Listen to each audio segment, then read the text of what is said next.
But all the But universities have like varsity where people get so charged up. yeah. There's so much emotion running on it, and just these box matches, just they do carry so much weight. People think it's like, yeah, sometimes, oh, I'm a player, I'm a good coach. You're not. Absolutely not. Yes. It doesn't mean that you are. You need to have an insight. What you have to do, you have to change. I'm never promoted that. I want korfball for any age, any ability. It doesn't matter where you are. You're playing, you're training with other people. You get more knowledge from it as well. So for me, it doesn't make any difference if you're good or bad or anything. That is the most controversial thing that's been said on this podcast, hands down. There's nothing that any of us have said that's been as controversial as that. No, the Birmingham City praise. Whoa. Get One episode. One. Cut it now.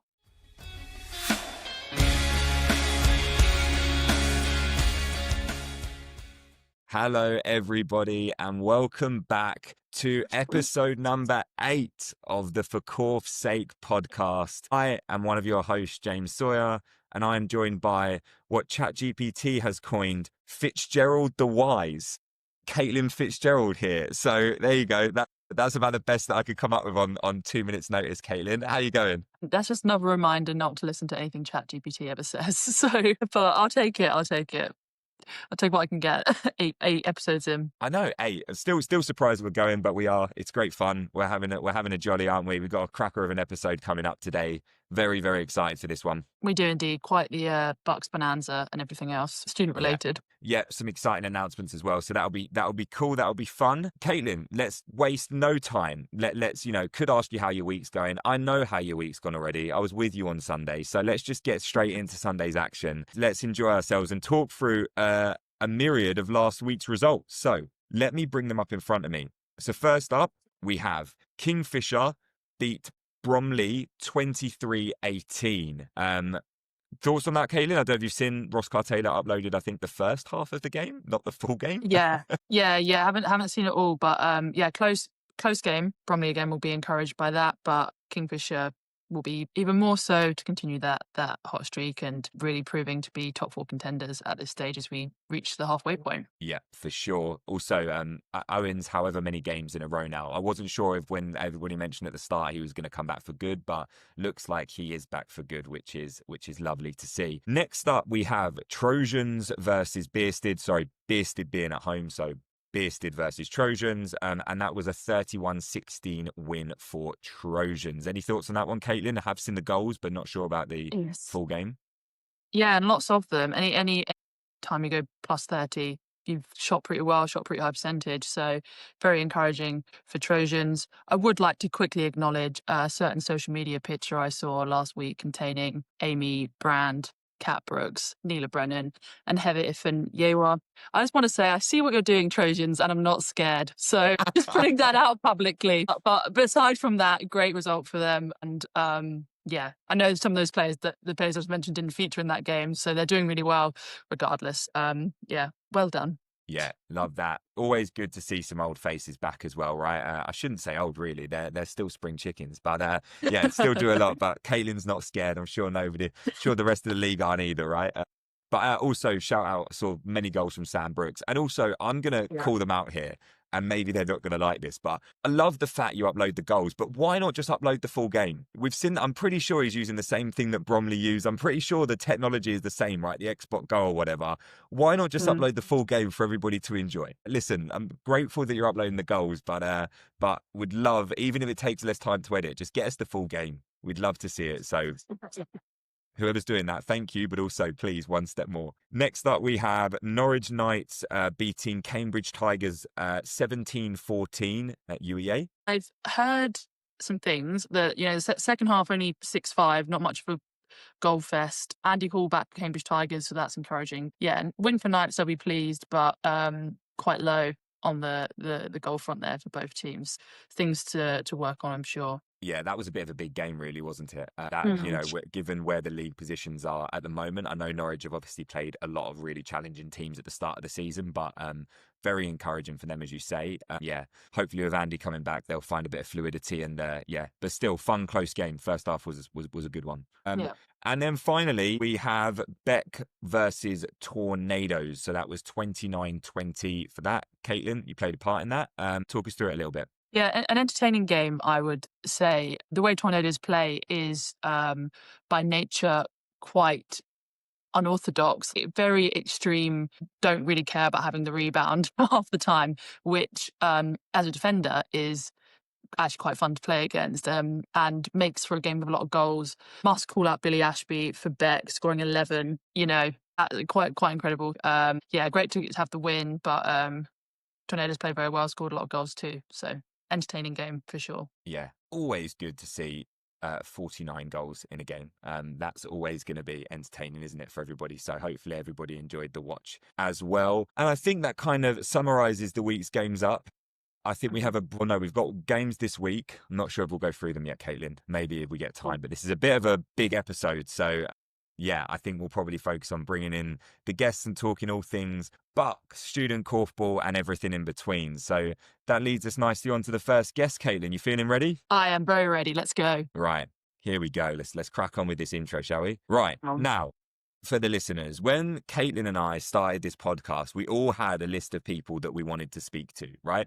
Lots of influential people in the game. And I think that, I know that this individual was extremely high on our list of people that we wanted to speak to. When we consider footprint and impact of individuals on the sport, I think arguably this person that we're about to talk to has one of the biggest in the entire game, which is pretty cool. So unquestionably, one of the most influential individuals within the English Korfball League, currently the assistant coach of Tornadoes, just today was announced as the new England under-21s coach, which is very exciting that that's back. And of course, the GB student korfball coach as well, an icon of the coaching realm, but I've also heard was a very good player back in the day. Not seen it, but I've heard that as well. Now, let me list off some of the coaching accomplishments, okay, Caitlin? Multiple National League bronze medals with Tornadoes, a silver National League medal as well. Been part of the coaching team that has achieved the illustrious bronze medal for the England under-17s and under-19s. However, arguably her greatest achievement will be the fact that 3 of her children are some of the finest England players and prospects that we currently have today, 2 of which ran me round on Sunday and just gave me a torrid time. Yeah, getting sent to the shops by them was not what I envisioned for my Sunday evening. But great players. But great players are only great with good coachings. Yeah, undeniable as one of the most influential people in our sport and a pillar of the community. Ladies and gentlemen, please join us in welcoming the icon, Corinne Buckland, to the podcast. Yes, Thank Karan. you. Thank you. A nice introduction. Thank you. Yes, absolutely. Coaching is one of a big thing, but playing is also one of my big achievements. Yeah. I stood in the final, in the Dutch final. So that's Exactly. been something in my past that has been not haunting me, but it's something, I treasure. Yeah, there's not many people in England that can say that, can they? Is there anyone? I don't think so. No. There you go. Yeah. There you go. But don't There we worry. go. Don't worry. You're in familiar territory with being haunted by finals. Caitlin's on the podcast and has been haunted by about 9 of them. So Yeah, I love it. But as I say, there is so much we could talk about with you, Corinne. Beyond just coaching, starting in the Netherlands, reaching the top level there, coming over here and coaching incredibly successful England youth teams, but and at Tornadoes as well. But most recently, have found yourself delving into the GB student korfball world, which is something we really want to focus on today with the BUCS preliminary rounds this weekend through to the 13th of December. So you've been head coach at GB korfball, student korfball, for a few years now. I'd love to kind of find out how you first became involved and why. Joe Sterling and Dave, hubby, did the students, and they were involved with the World Championships BUCS. So they had countries coming over to us and everything else. And all of a sudden that disappeared. And I don't know the reason why, unfortunate. They then stepped away from that. And I know Rob Bloomer and Alex Durham took over. Successful, loved it. And because Alex was part of Tornadoes at that time as well and everything else, talked about quite a bit. And then she wanted to stop and she said, you have to do it. And I thought, I have to do it. Okay, fair enough. I will do it then. But it's an absolutely, I love this part of korfball. It's not about, okay, korfball is you try to win and you want to achieve as much as you can. And with the England, that's the aim. You want to have medals and everything else. You train for a purpose. But because the student korfball became bigger and bigger, um, and I've got so much knowledge, and I want to give that to anyone. And when I started, and I thought, yes, I have to do it. Marcus then was my assistant, and the first year it was like we had 40, 50 people every time on training session, and it was like, and then the after effect of that of a training session was like, oh my god, I never trained that. I didn't know korfball was like this and that. And so from there on, I thought there was more and more to give to a lot of youngsters who only just started with korfball because of the students' life. And then all of a sudden they went then back to their own clubs or villages or whatever and picked another club around the area. So it had a knock-on effect. And that's what korfball needed. And I think, to be honest, the student korfball got more korfballers than EKA in that respect. So it is quite an immense, a large group of youngsters who are doing something. Yeah, for sure. And I think that's what's so encouraging to see now, because I remember the times with Dave Buckland, Joe Sterling, because as I went to uni was kind of as the student korfball Great Britain set up, kind of went away. As I said, I don't really know why either. So incredibly encouraging to see how it's been, re picked up in the past few years to get back to where it is, because there is such a large group of players there who really want to play, really want to learn, and have access to top level coaching like from yourself, Corinne, is a massive asset to the development of korfball as a whole in this country. And I know recently, if you had one training session so far this year, believe? Yes, I had. Yes, yeah. And again, over 50 plus people at that session. Talk us through a bit, firstly, how that session went, and also how you manage so many players in a sports hall and make sessions fun still, whilst everyone is veering every which way. Yeah. So how was that? I think that one was a little bit of a not a disaster, but it wasn't what we expected. The hall wasn't booked. We only had one hall. So that's part of life as well. And wherever you go, you just adapt to yourself with everything what you got. Because we thought we had two separate halls, but not next door to each other. So, because Mike Hopkins is also my assistant. So this is the first year that he's joining with me. And previous year, he's been a student. And so he had that feeling that he wanted to get more out of. So he joins me with that. So we said, okay, we're going to do and see people playing and everything else. And then I asked hubby to help me out to do another training session in the other hall. And then we can look at all the players. But then we ended up just with one hall, 56 people. And I was like, well, how are we going to do this? How are we going to do? So the first thing you do is trying to find another hall. Now forget about that. Saturday afternoon, you're not going to get a hall in Cambridge.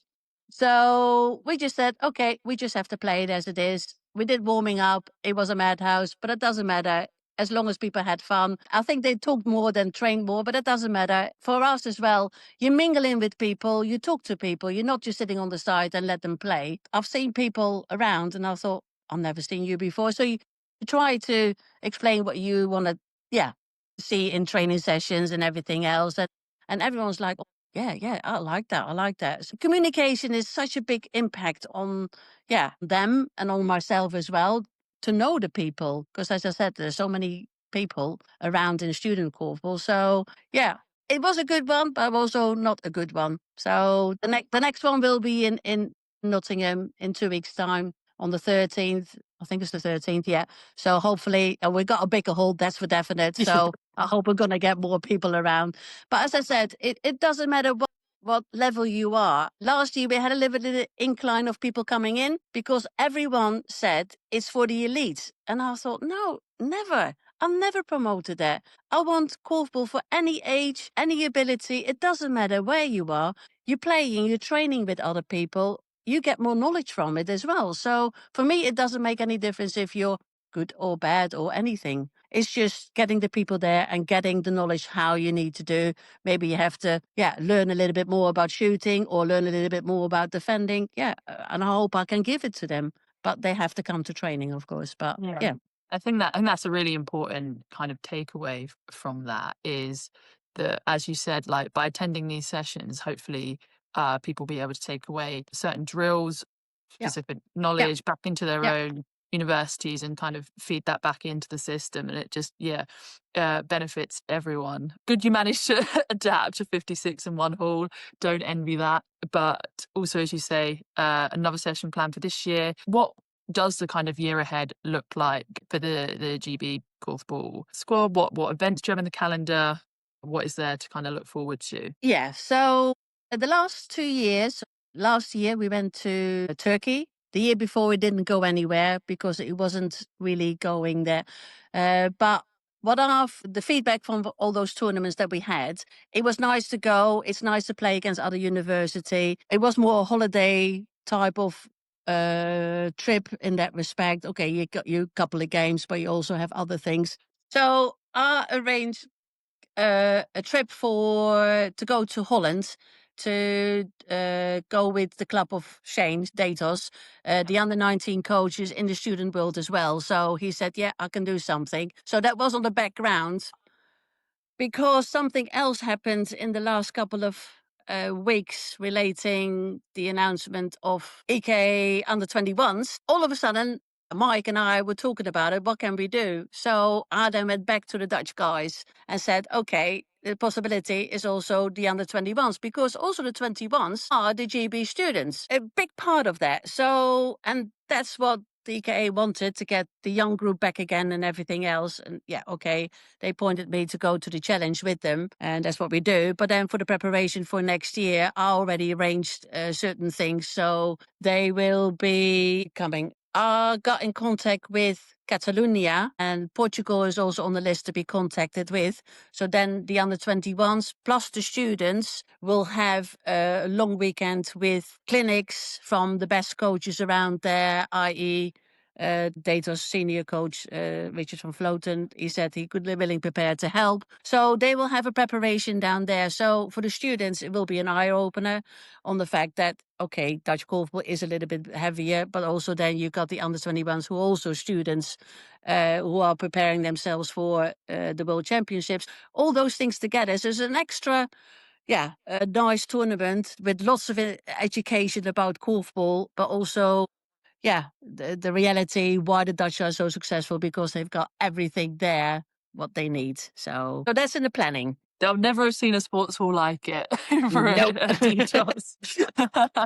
No, that's all so exciting. And again, another benefit of having you involved, the connections that you bring, both in the Netherlands, but beyond that with Catalonia and Portugal, and get to experience, different styles of korfball too, will just be really, really fun. And as you say, there'll be some crossover between that England under 21 selection and the students. There was last year, at the last under 21 tournament. That, imagine being, like, for the record, I started at uni and you've got no idea what's going on. Imagine being at uni and then going to the Netherlands and watching korfball there, like that being one of your first experiences, or outside of BUCS korfball. That is gonna, like you say, eye opener. It'll be incredible. But I also think you mentioned something there, Corinne, that I think Kate and I both wanted to make sure that we've given adequate time to talk about as well, because we do have some of the GB British Student Korfball Association coming on, some players coming on. But we really wanted to get into some of the juicy bits as well, right, Caitlin, of you have been announced as the England under-21s coach. I believe that team hasn't been around for a number of years, which is a big shame. It's now come back into the fold. I think that we were learning that they're going to Malaysia next year and we're part of that tournament, which is really exciting as well. So just talk us through, I guess, some of what it's like to be back in that fold, the excitement, and what you're kind of feeling about that appointment. I am absolutely thrilled. I have not been around with the England setup for a while. For me, it's as Caitlin noticed last week that we are 15th in the world ranking. Since I've been coming into this country, we went from 10th going all the way up to the 4th place. Yeah. And all of a sudden we go back the other way, and absolutely no way we are worthy in the top 6, definitely. And we have to work hard, but people have to realize it's not a given. People have to do something about it. And don't get me wrong, yeah, I'm passionate about it and I want something out of players, but I have to do something for it. Everything, if people all want something, i.e. players and coaches, you can make it work. I have no doubt. The facilities that we have, we can still make it. Okay, it's going to be expensive, but fundraising is something that we all can do. So it's a matter of just put your heads together and work together. And don't go, everyone loves korfball in the korfball world, of course, but you have to work together. That's one Yeah. thing that I just believe in. No, couldn't agree more with all of that. And yeah, sounds good to hear. Kind of we acknowledge the position we're in. Dropping down to 15th, but the ambition to return to that top 6 is so achievable. But you got to put in the work. So great that you can bring that back to the under-21s, that group, and also with the students. Going into some of the BUCS prelims this coming weekend and over the next few weekends, are there any players to look out for that you would be able to call out, or anyone to watch? To be honest, it's all about how the team, the players themselves. Yeah, there might be good players, but if you have players around who are not as great, you have to work to make it work. If that makes sense. Yeah, it's not like if you're in your club and you've been training week in, week out, and it's different. Some of the students not been in korfball before, and all of a sudden you will have people who you have to learn the basics, and those people have to try to help each other. That means that I would like to see more our England coaches to go into the university and help out. I think it's something that needs to be done, and they need to help, or get CPD days again that we've done in the past, that all the coaches can come and learn from other coaches. It's so important. If you don't have coaches around who can help you, you can have good players, maybe 1 or 2, but you can't hold the team together and make it work. You need more to help you.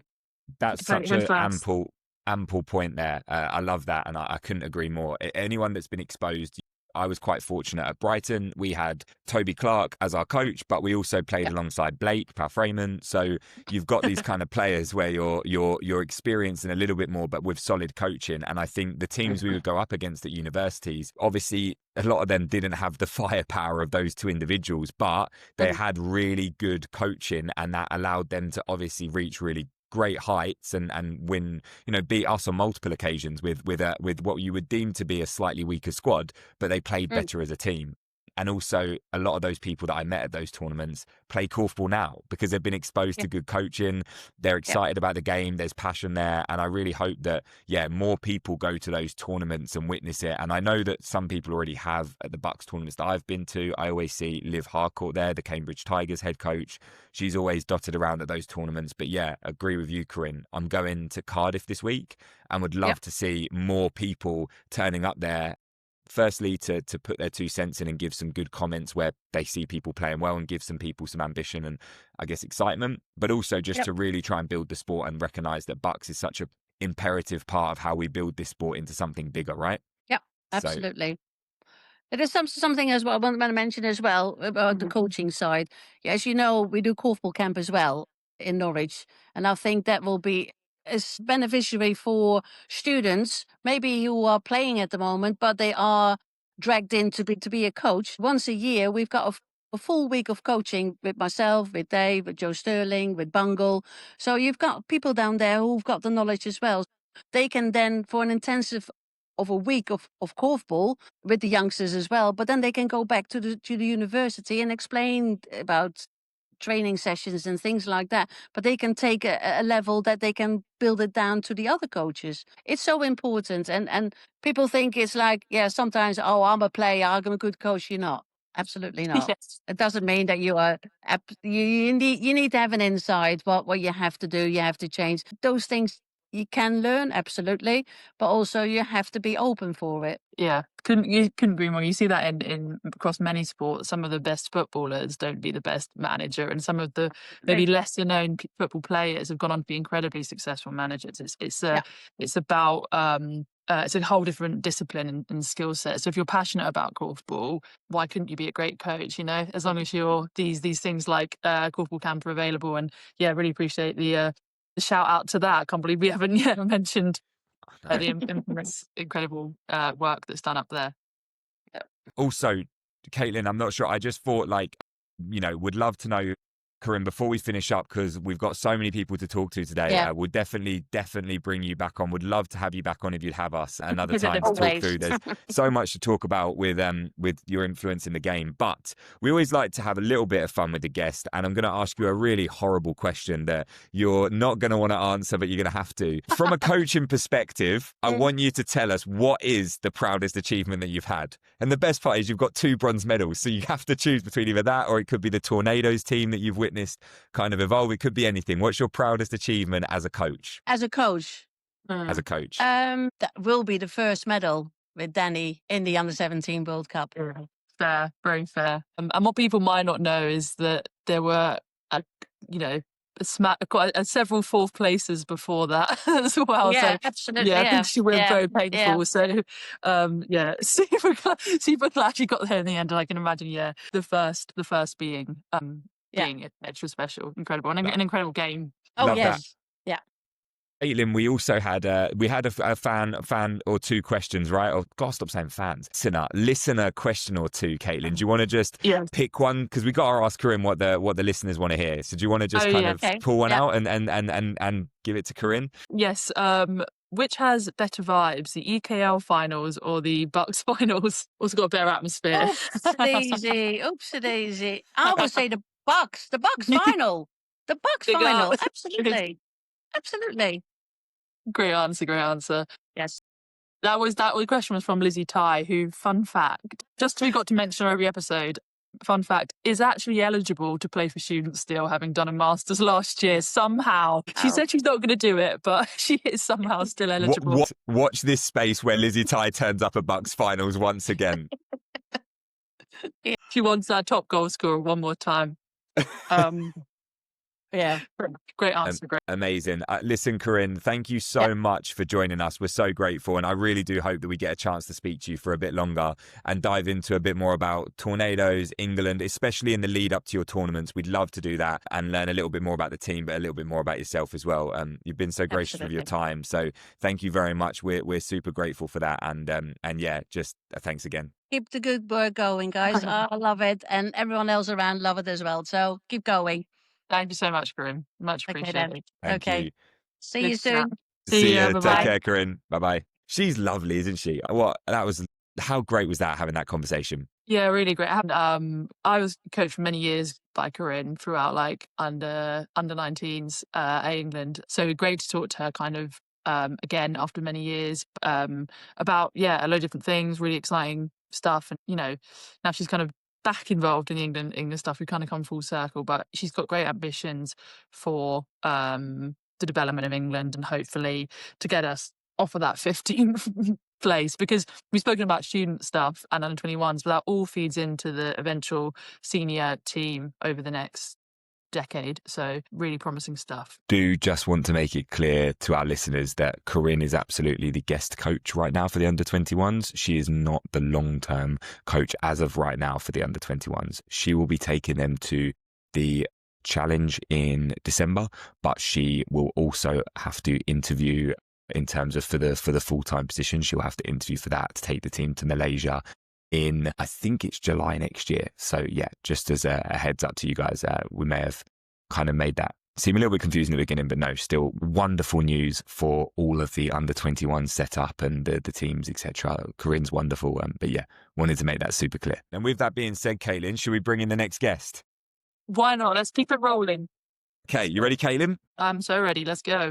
Right, let's get ready to talk all things BUCS and British student korfball. I love it. Right, so welcome him in to the podcast. He's played korfball for 10 years. I believe started his korfball career in Norwich at one of the many clubs that are there. And we love Norwich. And has now moved on to the University of Reading. We've just found out he's in his 5th year of university. Loves korfball that much, Now, in his 5th year at the University of Reading, he is also their coach. He is also the co-chair of the British Student Korfball Association, and we're going to call him the better chair because he's turned up for our podcast, so he's definitely our favourite. But yeah, ladies and gents, please welcome Dhanush Karan to the podcast. Hello. Welcome. How you going, What an mate? intro. Very good. Thank you. Thank you Perfect. very much for joining us, mate. We're very excited to talk all things BUCS. We've had many requests for BUCS. It's been one of our most kind of requested segments. So we're really excited to get into this with you. Tournaments kick off this week, right? They do. The first one is in Cardiff on the 29th of November, which should be a pretty fun tournament. I think it's got 10 teams. It's going to be a really full day of korfball. Yeah, I'm actually heading down for that one. So I'm actually I'll see you there. go down. Oh yeah, okay, nice. Yeah, awesome. So heading down there, want to check it out and see what's going on. Support my old stomping grounds of Brighton. I should have worn my Brighton shirt today, shouldn't I? Represent, but no.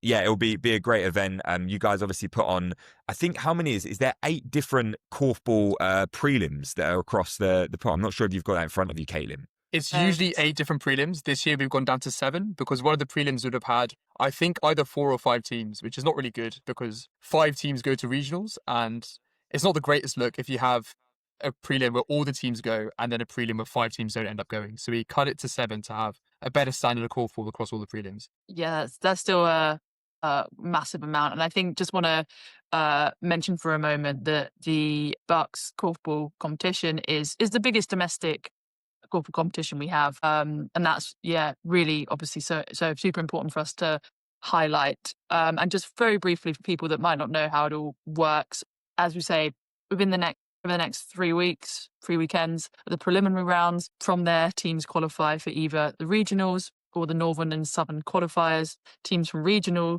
can then qualify for national championships, national trophy, and then the northern and southern qualifiers can qualify for a national shield. So all teams have got 3 tournaments as a minimum. Obviously, all want to get to the national championships at the end to be the ultimate winners, but just really want to emphasize the amount of work that goes into all of that because it is a massive competition, bigger than any other we have in England in terms of both number of participants and like geographical scale. This goes all the way, St Andrews down to Exeter. So yeah, really looking forward to stuff this weekend. And just to lead on from that, with yourself, Dhanush, as you are the co-chair, could you tell us a bit more about what that role entails and what made you get involved? Well, I'll start at the beginning. When I first joined BSKA committee, it was a few years back. And it basically went down to, I was at a tournament in, I want to say Milton Keynes, and the treasurer role was being vacated. Flora Timney was on the roll. Oh, yeah. And then she was stepping away because she'd done a lot of work for it. And I got press ganged by Aneshka Mazitair and Luca Buttinger just at the side of the tournament saying, "Do you want to do it?" And I was like, "Fine, sure, I'll do it." So yeah, I did 2 years as treasurer. That was really, really fun. And then last year, there were 2 chairs. It was Alex Cawthorne and Sandy Cunningham. Sandy graduated university last year, which left Alex asking me, "Do you want to do co-chair with me?" I was like, "Yeah, I'll give it a go." Yeah, it's been really good. It involves a lot of organisation. We have to talk to the BUCS lead to talk about prelims. It's a bit of a shame you don't have Alex on because he does know more than I do about the general running of things. But sorry, Tom. No, I was just going to say, like, obviously, it's not just, we'd love to know, a little bit about how that works and I guess peel back the curtain on some of the work that goes on behind the scenes. But also would love to know, and one of the things I really want to put forward to you as we've got someone that is so heavily involved in the current setup is, what do you think you need or what does the BSKA need to really elevate BUCS as general, to get more people involved in korfball? Is there anything that you think that stands out immediately as this would really help us grow this sport and take it to where we think it should all go? I think it's a little bit tricky because I've been at university for 5 years. There's been some ups, there's been some big downs. At a smaller club, someone like Nottingham or Birmingham, they have 5-6 teams year in, year out. It's really easy for them to recruit. But for a lot of these smaller clubs like Reading, our turnout is basically, do we do well at Freshers' Fair? Do we not do well at Freshers' Fair? And if we do well, we'll have a club of 50 like we did this year. We entered 2 teams. If not, we had a club that had 16 members one year. And I think that is the biggest driving thing to go to BUCS. There's, I think at the last count, 62 teams entered, only 29 clubs, which it does make it a little bit tricky for some of the smaller universities. And I think a lot of it is just how much can local area associations actually support the development of new clubs. University of Surrey had some groundwork going on because Guildford Thunder, the club I currently play for, they tried setting up some sessions with the university and they had some interest like for the first bit, but then it never really stuck. And there's a university there with a club that plays at the venue or did until last year that doesn't have a team, which I think there's scope to improve, something like that. I think that's a really interesting point, and I think that similar for you guys, Dhanush, having gone to university in Brighton where you don't have a weekly league, for example, where you can't get involved because actually the foundation of korfball isn't there. It's not necessarily like, the university structure isn't willing to support it, because the universities will support it a lot of the time, especially a sport that encourages like generically mixed gender sport to everybody to be involved, and it's very inclusive.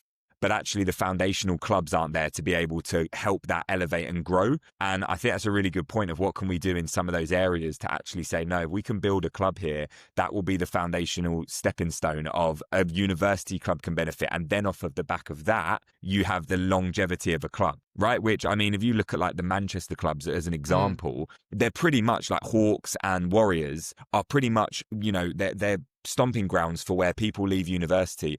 I don't think, as far as I'm aware, Manchester Warriors, I don't believe, have anybody under the age of 18 in their team. So they are a completely adult club, and they essentially drive all of their recruitment from the university.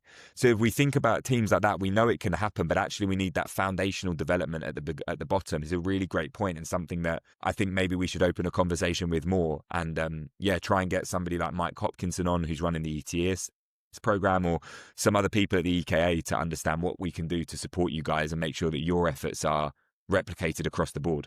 Yeah, for sure. Because I would say, like, we don't want to have all these, this great area of recruitment within the student world, and then lose those players because there's not that like nice feed into clubs. Just on your role on the year ahead, what are the kind of ambitions for the current year? I know we've obviously spoken about and how the tournament goes, but anything else in the pipeline that you'd like everyone to be aware of, some of the good work that you're doing at BSKA? I think the main thing I like to talk about, and I'm convinced you'll talk about this a lot with Corinne a bit earlier, but the student squad is it's a really good initiative. When I first heard of it, like, my coach at Reading told me about it, and I don't think he mentioned it to many other people, and I was sort of thought, like, is this just for the really elite players? But then I went that year, I tried out, didn't make it. Then I went back the next year, and I think Corinne was running it. And I think the focus there was just to get really, really good quality coaching, because Corinne ran my coaching course. She knows korfball. She's just really good. But yeah, it's to get good coaching to, well, anyone that wants it. You can go to these GB sessions. If you're a complete beginner, if you've been playing for 10 years, it's a really good way to just improve your skill. And I think it actually has a pretty good bearing on improving your skill as a korfball player. I think they're trying to send squads to the Tri-Nations this year. They always send 2 teams to inter-area, and they always do pretty well. I think that is probably one of the most important things that BSKA does. The last 2 years has been a trip to Turkey, which I've heard is really, really good fun. Yeah, I'm sure. It sounds, and say, like, to have that alongside, and it's really important to kind of hammer home that message that squad is open to everyone. I'll be honest, myself, I thought it was a kind of a trial elite setup. So really good to hear from yourself and Corinne what the kind of vision is for that squad and how beneficial that's gonna be. In terms of in the near future with the upcoming prelims, are there any teams to watch out for? Maybe if we focus on the Cardiff, the South and Wales and Scotland and North East events taking place this weekend. Any universities there that stand out to you? Well, as it is, university sport is so dependent on who comes in and out each year. Yeah. I think using the previous metrics for like who placed where what tournament is pretty useful. I think Exeter have always been like a really fantastically coached team. They won BUCS a couple of years back, then they come 4th the last couple of years. They're at that prelim. Bristol have some really, really excellent players. Like Bristol Thunder is such a strong club. Like those 2 teams, I think they're going to make that top 3 Southwest of Wales prelim. I think they're going to come out 1 and 2 and really compete for some good places as champs when it comes around to it. Scotland, I don't know so well. Like St Andrews, they came 2nd at Trophy, and I was there at Trophy. I was reffing a couple of the games. I watched that St Andrews game. Yeah, there's some really, really strong teams up north, and I'm not as familiar with them because Reading to Scotland, there's quite a long way between them. But and then it's a pretty good standard all through the prelims, I'd like to think. Yeah, Look super. forward to seeing that unfold. That's gonna be a Saturday afternoon watching. Let's see what the Exeter and Bristol lot bring to you lot at Reading and the other Welsh teams, eh? Caitlin, I'm not sure. Did you have something specific you wanted to ask? 'Cause I wanted to get into a few little quick fire questions, but if you've got something that you really wanted to. No, I was just going to ask you, James, actually, about, because I know you were at a Brighton session recently. Yeah. How Yeah. you feel they're shaping up, just because they're also at that prelim, but we can skip if we want. No, I think. Listen, I'm always happy to talk about Brighton Korfball. Went down there and that was great. To go back to, your old stomping grounds. Started there 10 years ago, so it felt like a world away. But yeah, they're looking great. They've got 2 teams in this year. Again, as mentioned, not having a weekly league makes things really challenging. So anytime you can convince that a number of people to come to a sport that they don't actually get to learn by playing a match until these BUCS tournaments is really challenging. But yeah, they've entered 2 teams. I think their first team's looking really solid. A couple of the players weren't there, so we didn't get to see the full kind of picture. But yeah, listen, Brighton's one of the funnest places in the UK. And I've got no doubt that regardless of how the tournament goes for them, they're going to be having a jolly. And I'm sure the nights out afterwards will be a corker. So that was always the attitude that we had. We might not win, but God damn it, we'll have a good time when we go. So, but yeah, I'd love to, if it's all right with you, Dhanush, I'd love to ask you a couple of quick fire questions. Is that all right? Let's hear them. Right. So you've got mushroom knowledge. Is this correct? Because you've written out like, what's your mushroom knowledge like? This is what your team have put for you. Well, I eat quite a lot of mushrooms, and I think at some social, I think it was a red flag social, and then on my back someone wrote, knows too much about mushrooms. I was like, is there such a thing? I'm not very knowledgeable with mushrooms. If I could forage, that is like the next step, actually. That's what I'm hoping to go for. But I've got some consumer mushroom knowledge. We'll call it that. Okay, well, first question's nice and easy then, to be fair. It's really nice and easy. Right? True or false, some fungi can glow in the dark? True. I just realised I didn't get the answers to these questions. We'll just take it as whatever Dhanush sends fact. I know that. That's my mushroom knowledge, guys. Okay, we're taking it directly from the expert source. Yes, mushrooms. I've just had it confirmed here. Yes, mushrooms can glow in the dark. That is phenomenal. What is your favourite korfball memory from BUCS from university? My favourite korfball memory. Ooh. I might add something at the end of this. It was qualifying for champs 2 years ago. That was really fun. We had a game against Exeter 2. We were, I think, 5-2 down with about 5 minutes to go. And then we tied the game 5-5 at the end, and that puts us 4th in the regional, which puts us to champs. And then I don't get to play because I absolutely destroy my knee like a week before the tournament, playing in Saint Etienne. Good fun tournament, but the moment we qualified was really, really fun. And that's a great answer. And then I've got another one here. This is a controversial one, and I think you're the perfect person to ask the question to. Should BUCS final, the national champs final, be played with the grand final of the EKA? So that one day, should it be played there, or should we leave BUCS as a completely separate tournament? I actually slightly prepped for this because the one episode of the podcast I watched was with the Birmingham City host. No, the Birmingham City Press. Whoa. One episode. What? Cut it now. Cut it now. Where's the Alex guy? Where is he? Where's the Alex guy that you mentioned earlier? I'm so sorry. I've always really disliked podcasts, and you proved me wrong. I actually did. I enjoyed that episode of the podcast. It was good. Okay. Why did you up? Sorry, carry on, mate. What were you saying? I did enjoy it. Okay. Yeah, but there was something mentioned about putting the Korfball Grand Finals the Champs Finals on Grand Finals Day, and I have to say I actually really, really disagree with that. Because one of the really fun things about University Korfball is just the intense rivalries that you do get playing Korf. Like, because James, you were at university, and Caitlin, you said, "Oh no." Were you at university as well, Caitlin? No, I went to UCL. So sadly, no uni Korf team for me. Regret it every day that I didn't go somewhere else. But all the universities have like varsity where people get so charged up. Yeah. There's so much emotion running on it, and just these box matches, they do carry so much weight. I think I was at champs 2 years ago. I was on crutches at this time because I was freshly injured, and I was watching the Loughborough Nottingham final, and that was That was honestly ridiculous. Nottingham had a huge lead at half time, and then Loughborough came back and won it by, I think, 1 goal right at the end. And there was so much just joy from all the Loughborough players when they won. And I just don't think you can replicate that by holding all of the competition on one day. And then 2 months later, you have just these two teams coming to play. I just don't think you'll find that if you do that. Yeah, that's really, really valid. And like, that's a great reason why, like, it's great to speak to you because, yeah, you provide that insight of why that BUCS finals day is so important, and the rivalry and the chat and the cheer from the sidelines, why we love Korf on those that big build up to that one day. Yeah, we totally see the argument to keep it as a student thing only. Yeah.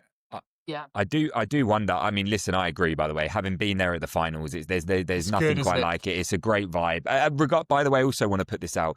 It doesn't matter really what finals it is, whether or not it's the Shield tournament, whether or not it's the trophy, whether or not it's champs. You know, they all have such a good energy and vibe there. And again, you can have really tough games against teams and you come out sort of hating them. But then all of a sudden, sometimes you'll be watching them play and you're rooting for them. It's quite a fun environment to be a part of, especially if you go to the socials afterwards. You kind of build these connections and that fuels the rest of the tournament. It feels like a little ecosystem. Who knows, maybe an idea that I'm literally pulling this off the top of my head. It would be great to see maybe like a rematch or a grudge match or something like that at the finals, just to give exposure to those players, just to give them a platform to be able to play and demonstrate the sheer talent that's around in BUCS and why coaches need to get involved and be down there at all those different tournaments. Who knows? And then finally, mate, the most important question that, you know, we figured, what else would you want to ask a student? There's two here. This is two-prong, okay? Number one, where is the best night out in the UK for a student? We had a social with Brighton. That was quite fun. It wasn't, I don't know, my most fun night out Describe I've the had. area. We might know it in Brighton. We both know Brighton quite well. The memory's slightly lacking. I remember, I want to say Chalk. I think I might be making that Yes. up. That's the Chalk, place in Brighton. There we go.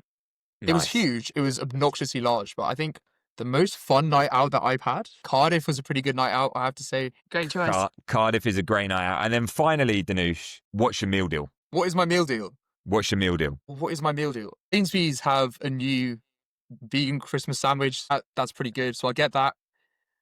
Coke Zero Lime, although if the innocent smoothies have a hat, I'll buy the innocent smoothie. And the Thai sweet chicken McCoy's crisps.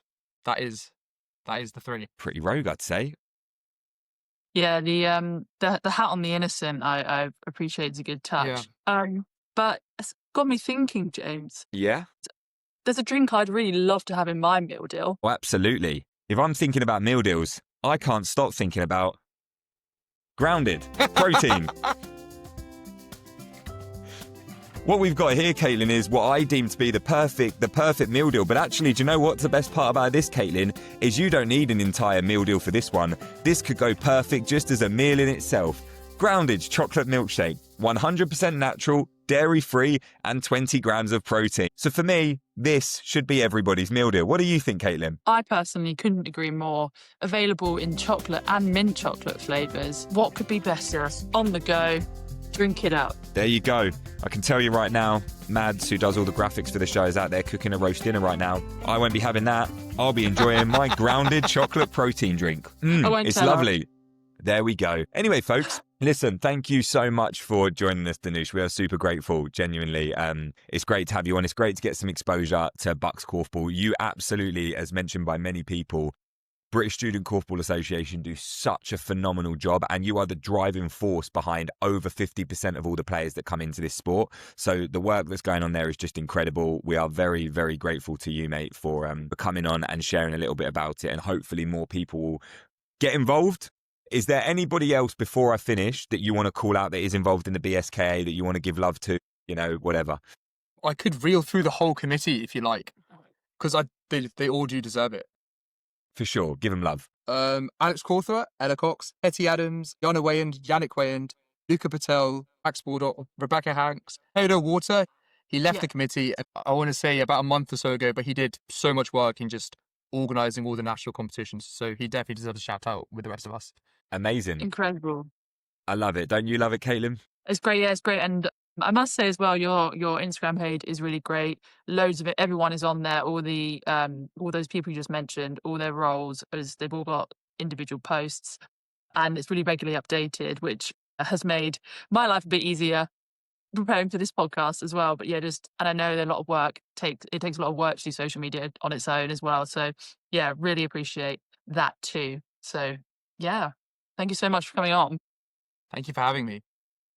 Thank you, mate. Very grateful. And yeah, just have a great day. And I'll see you in Cardiff on Saturday. See you on Saturday. Yeah, let's do it. I can't wait to watch, mate. I'm buzzing. Thank you. Take care, mate. Bye-bye. Sorry, just to check, do I hit leave and it'll upload itself? Hit leave. It will upload itself, man. Yeah, thank you so much. Okay, perfect. Thank you for having me. Cheers, mate. Thank you. Bye-bye. Cheers, Dhanush. Thanks. What a lovely guy. What a lovely guy. Yeah, very nice. Yeah. So chill. I'm like, Can't. I just like, God, having to like book all the sports halls and arrange all of this. I don't envy it. So big congrats to everyone there. It's tough. I know.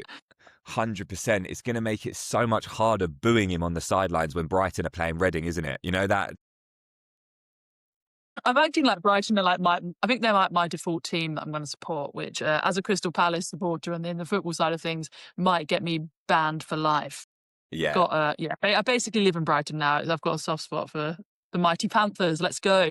Yes, come on. Right. But with that in mind, we also have another BSKA member, but we're more talking to this, going to be talking to this player from a playing side of things. So we're going to bring her in, Ella Cox. 1 second. Right. Here we go, Caitlin. Third intro of the day. Third intro. Very excited. Very excited. Right. So folks, today we have the former Leeds Beckett captain. They came second. The National League champs last year. So right there amongst it. Yeah, she's been very kind and graciously given us her time. She's part of the BSK as well, but we're just going to ask for some time to talk about the playing side of things and get her opinions on BUCS and how fun it is to play, etc. So, ladies and gents, please welcome Ella Cox to the pod. Woo! Woo! Welcome. Thanks for having me. This is not how you expected to spend your Tuesday evening, is it, Ella? Wasn't my plan for tonight, but I'm happy to be here. That's what we like to hear. Why not talk about korfball even more on a weeknight, to be honest? But no, thank you so much, as I say, for joining us on our BUCS Student Korf Pact episode. I really wanted to talk to yourself as someone who's going to be playing once again in the various tournaments across the year. Firstly, at the prelims. But firstly, I just want to go back briefly and just understand how you got into korfball and what drew you in at Freshers Fair, basically. So I was originally a netball kind of girl, but it was actually one of my friend's mums. She played korfball when she was at uni, and she was like, "Why don't you give it a go?" And I was like, "Okay." Went to a couple training sessions and just absolutely loved it. Incredible. And as I say, you've been at Leeds Beckett. It's your 4th year now, and have played throughout your whole time at uni. What makes university korfball so great? I think it's just like the people and the atmosphere that university korfball provides. Like, korfball is such a mix of people, so you're always going to find someone new, someone different, and then no matter who you are in Korf, you're going to find someone to bond with. Yeah, I think that's a great great answer. And I think James would agree. The people is what's the saying you say? You come for the sport, stay for the people, I think was it. There you go. Yeah, that was always the mantra. I think many clubs have it, but that's the point, isn't it? You come for the sport, you stay for the people. It turns out I've actually stayed for the sport, as you can see from this podcast. But no, for the record, my girlfriend played korfball. I met her through university and korfball. My coach, Toby, his fiance is from, he met her playing korfball at Brighton University, and some of my best friends, one of the people that runs the back of this podcast, also went to Brighton University. So it very much is still my closest friends exist because of korfball, and it absolutely is such a great way of meeting like-minded people and getting to have a good jolly along the way, right? I'm sure you'd agree, Ella? Oh, 100%. I mean, I actually met my boyfriend in korfball as well, so it really brings people together. Yeah, for sure. Yeah. But not just on the social side of things, you've also had quite a lot of success on the korfball pitch. Leeds Beckett coming second last year at the BUCS National Championships. How are you feeling about the tournament this year? What are your aims and ambitions? Oh, we're definitely going for number 1 this year.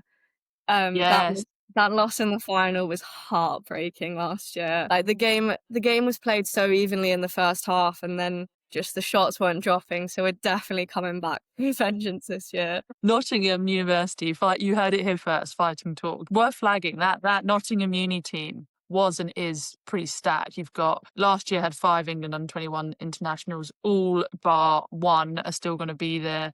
They've obviously got the Man Mountain, Ollie Francis, possibly the tallest player in England, but we'll get him and Leo Comerford live on the podcast, do a back-to-back to see who's taller. But yeah, a really, really, really stacked team. So what do you think is going to help yourselves go one step further this year? How's the preparation going? And what are you going to do to seize that gold medal? So we've increased our England under-21s roster this year. We've got 5 of them this year. So, no, we've got 6 of them. We also have a boy. We have Sam Oakhill joining us this year as well. So that in itself has been incredible. And also just the people that aren't England under-21 players, having playing with them just increases your ability and your knowledge of the game so much, because they just like put onto you how their playing style is, and then you pick it up so that everyone's improving. Training wise, we've like put more training sessions in. Everyone's really, really committed this year. Started doing just BUCS little social events to like get people involved, get everyone to know each other a bit more, so that like the compatibility is there more. Love that. Yeah, incredible. Socials are the glue. Socials are the glue, aren't they? They really are the glue that brings everything together. Do you have a favourite social that you host, Ella, over at Leeds Beckett? What's the highlight social of the year? It's got to be the gender swap social. Every year, It's top tier without fail. Okay, nice. Yeah, Me. you can see why everybody's so close, can't you? You know, this is it's a great opportunity to not just share memories, but share clothes and many things more that aren't appropriate for this podcast. But anyway, moving. But yeah, amazing, Ella. And so for you hadn't started playing korfball until university, so it's first for you. So is this something that will you hope to play beyond university? Do you see this as just sort of something you'll do for the couple of years? Like, how do you see this? Obviously playing netball before, like, will you carry on, or do you think you'll actually just call it and go back to netball afterwards?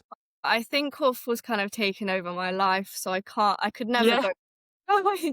I'm fully committed now, 100%. I reckon I'm staying in Leeds next year, so I can see myself playing at Hurricanes. I'm quite familiar with the people in the committee there, so hopefully would be welcome next year. Yeah, great club. Obviously, to mention Mike Hopkinson again, but obviously the founder, and is doing a load of great work up there. And really great to hear that you won't be returning to netball. I honestly think it's mid-tier compared to the mighty Korf, and that you've really got on the Korfball bug. And great that there's a club like Leeds Hurricanes that is that you're able to feed into post university. One other question I wanted to ask about all things kind of Leeds. Who's winning varsity this year? Leeds Beckett or Leeds Uni? Has to be Beckett. We're unbeaten for the past 8 years. You walloped them last year, didn't you? It was quite a smashing. Apologies, anyone from Leeds listening. It was a great game, and in the first couple minutes it was goal for goal, but after that I think we ran away with it, which was obviously lovely to play. Yeah, nice. And within your team this year, I know you mentioned a couple of your England under-21 cohort has expanded, but any particular players to watch out for that are going to help give you that edge over whoever it may be you come across in the national championships? I think Dana Fraser, she's in her 3rd year now, so she's played BUCS for the past 2 years and did play our league as well. So her knowledge of actual uni korfball against other uni teams is top tier, and her play style is just immaculate. The girl's got arm for days. She can defend anything. And then I'd say Liam Scannell, he is so severely underrated, makes booklets on every team for data analysis and puts his heart and soul into everything. Honestly, he eats, sleeps and breathes korfball. And not only that, his play over the past couple of years has come on so well. His long shots in leagues have been insane this year, so he's definitely someone to be watching out for. Incredible. I love to hear things like that going on. Yeah.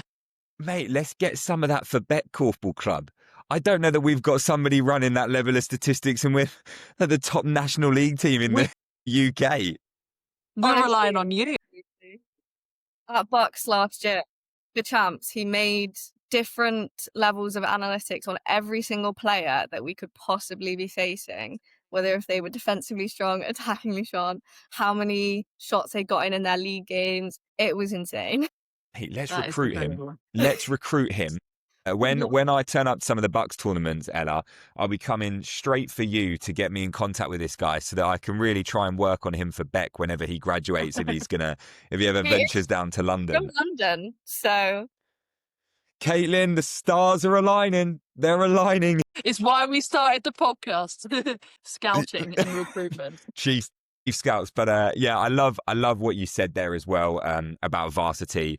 I think anybody that talks about, like, you know, some of the rivalry games, there's nothing quite like a varsity tournament, is there? Everybody's up for it, and even if the game's not close, there's almost this element of you're fighting for ground that makes no sense really, but absolutely it does. At the time, it's the most important game in the season. Short little anecdote for you all: Brighton and Sussex are in the same location.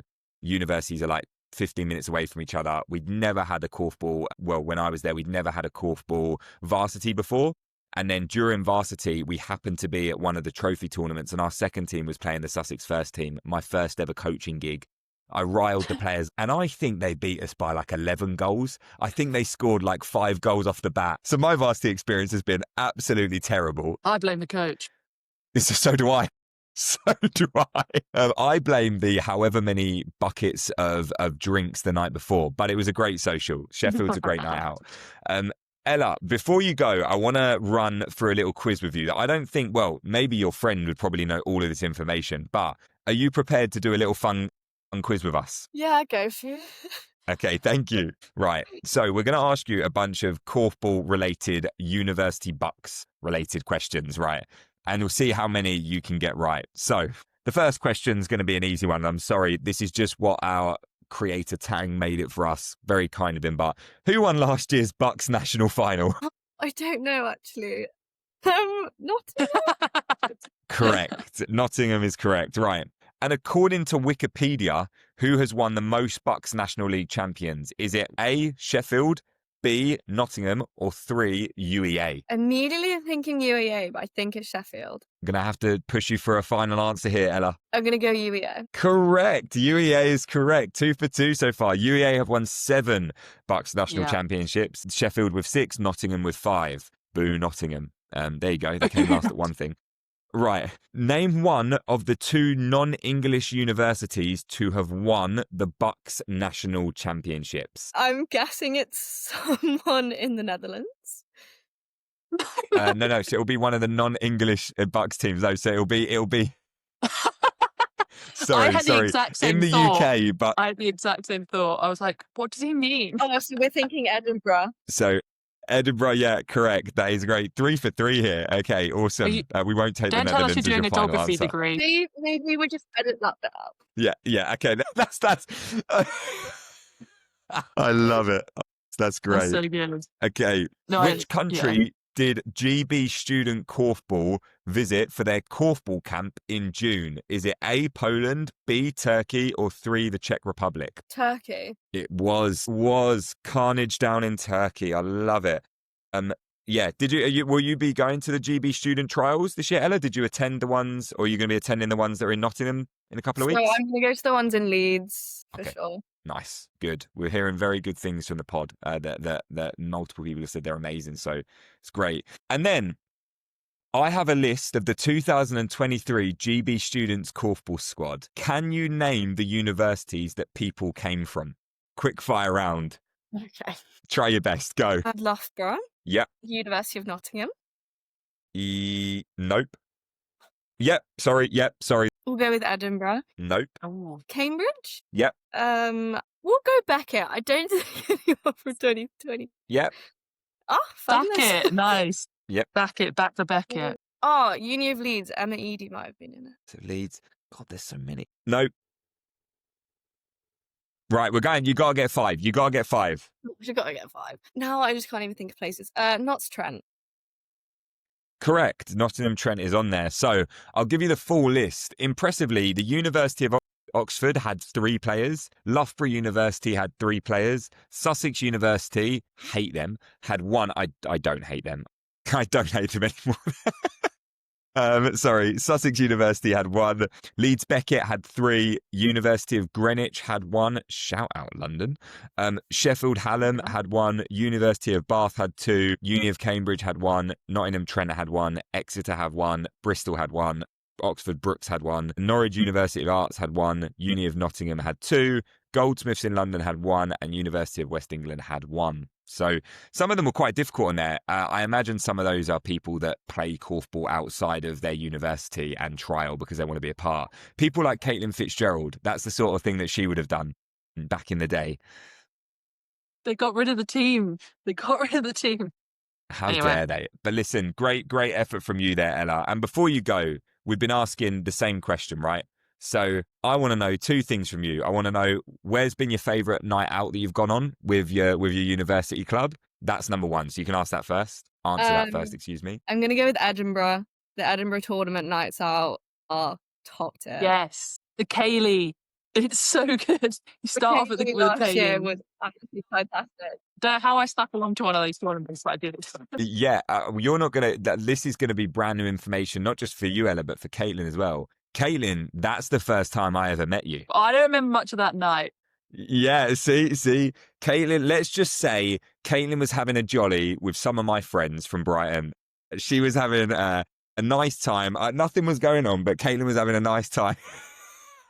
My Kaylee moves are just, Yeah, it was. unmatched. What can I say? I say Caitlin was having fun. She's a bit of a celebrity in the scene, Ella. So there was, I think she was fending people off. Is how I'll describe it. She was fending them off to her credit, but yeah, she was a bit of an icon. But hey, Edinburgh's a great one. And then finally, Ella, it is the main question: is what's your go-to meal deal? An incredible question. Yeah, nice. I have a bit of a rogue take. Like, I don't think many people are going to agree, but it's the Yes. tuna sweet corn pasta. Started strong. That is the most controversial thing that's been said on this podcast, hands down. There's nothing that any of us have said that's been as controversial as that. It's just, stick to what you like. Yeah, fair. Then I always get a pipeline punch monster. Huge. Okay. Bang It's it. giving Energy. university. It's got to get me through the day somehow. Yeah. And then normally a pot of pineapple. Okay. Tropical. Yeah, Gotta yeah. get It's plugged in health. somehow. Health is wealth, folks. And then you rip the lid of the pineapple and you pour it into the pasta. And that's why it's such a rogue choice. Topped up with pipeline punch. Incredible. Well, Solid. thank you so much for that, Ella. Just because we think that is a really, really, truly terrible meal deal, I'm going to recommend that you exchange your meal deal for one of our sponsors' fantastic grounded protein shakes, 20 grams of protein. This is the perfect opportunity for you, Ella, to get rid of that rogue meal deal. No longer will your friends laugh at you for your choice. You'll be well equipped and well nourished with this fantastic protein-based milkshake. Pure plant power from Grounded. We hope you enjoy it as much as we do. Available in stores everywhere. Thanks, Ella. Appreciate that. The worst. Sorry, we didn't give you any warning on that. We gave Dhanush warning before we did his. Sorry. It's great. I really enjoyed it, actually. I'm pleased. Listen, thank you so much for joining us. We've been so excited to speak to everybody regarding BUCS. There's been lots of requests for it. I'm coming down to the Cardiff tournament. I don't know if I'll get up to I don't know if I'm going to get up north on my every weekend, but yeah, I'll definitely be coming. Caitlin and I will be going to the champs and whatever events we can go to make sure that we're sharing the love where we can. Really appreciate you guys coming on. Again, mentioned it to Dhanush. You are the biggest set of players that come into the Korfball League and that come into Korfball in general. It's the most important, and yeah, we're just super grateful for your time and for coming on and having a laugh with us. We really appreciate it, and we hope more people will get into student korfball as a result. 100%. I really enjoyed it. So thanks for having me. Thank you so much, Ella. No. Cheers. Thank you so Thanks. much, Ella. Good luck in your tournament. Thank yeah, you. good luck. bye. Hope to see you soon. That was lovely, wasn't it, Caitlin? That was great. I'm reeling from the meal deal, but luckily both Dhanush and Ella have lovely alternatives now. Yeah, Lovely liquid exactly alternative. that. I don't think we're going to go through the matchups this week because I think this has been a really long podcast, Caitlin. Yeah, I agree. I think lots of excellent stuff that we've spoken about. So leave it at that, I think. Yeah, next week's episode, if we are lucky, we are hoping that I'll call it here first and I maybe edit this out. But for next week's episode, for our listeners, we may or may not, we have to confirm it, have Neela Brennan may be joining us. We may get to finally speak to one of the listeners' most requested people, if not the most requested guest that we've had. So, yeah, maybe her. Maybe not. We'll wait and see. But we got lots of fun things coming up for you, don't we, Caitlin? Lots of fun ideas in the pipeline. And yeah, we can't wait to share them. And we hope everybody enjoyed this episode. And yeah, chatting all things BUCS. Yeah, thank you so much. Thanks for sticking with us. And yeah, thanks again, everyone who's come on and given us their time and spoken about lots of the serious and the not so serious. Yeah, really, really did. I had such a lovely time doing this podcast. It's just been, it was super fun. So thank you, everybody. And as always, I'll leave you with Caitlin to sign us out on some sort of fantastic sign out. After the big hype you gave me about my Edinburgh tournament appearance, I'm just going to have to remember to stay grounded. And on that bombshell, drink grounded. Goodbye.